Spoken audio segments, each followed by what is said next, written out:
3 көше жасалды. Әзірбайда Жетісу көшелері және Шалқар ауылының орталық Абай көшесі жасалды. Абай көшесіне орталық жөндеу жұмыстары жүргізілді. Қалған 2 көшеге ағымдағы жөндеу жұмыстары жүргізілді.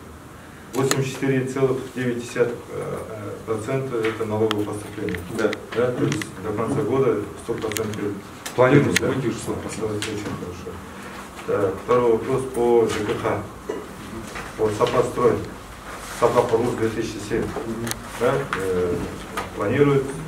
они планируют 24 километра протянуть трубы, да?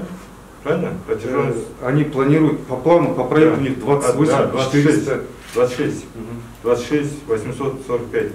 Здесь же должно быть предусмотрена замена асфальта. Да, правильно? Здесь есть асфальт замена. Вот, Сона, возьми на контроль, чтобы именно асфальт. А то я смотрю, в этом году у тебя 2 улицы отремонтированы.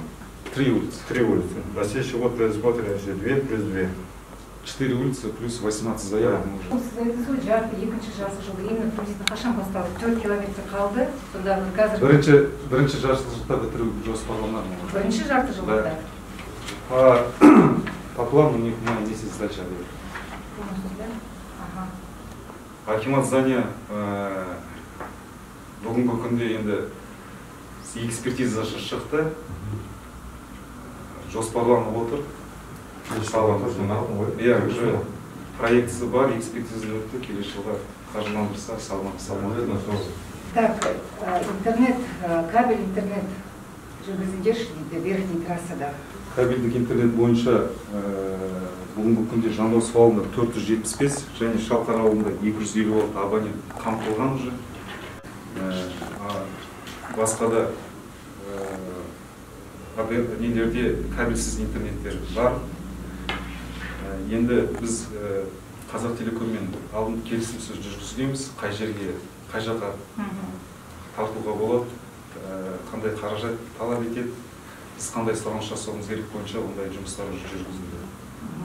Енді мәдениет үйі қашан салынады? Мәдениет үйі бізде қазір әкімшілік ғимараты салынса, кішкене арт жағында бізде жер қалып, соған кішігірім мәдениет үйін салсақ деп жоспарлап отырмыз. Бұл жерде общий полностью 30 сотық жер, 10 сотығын әкімшілік ғимаратын салып, жолға орай жақындап.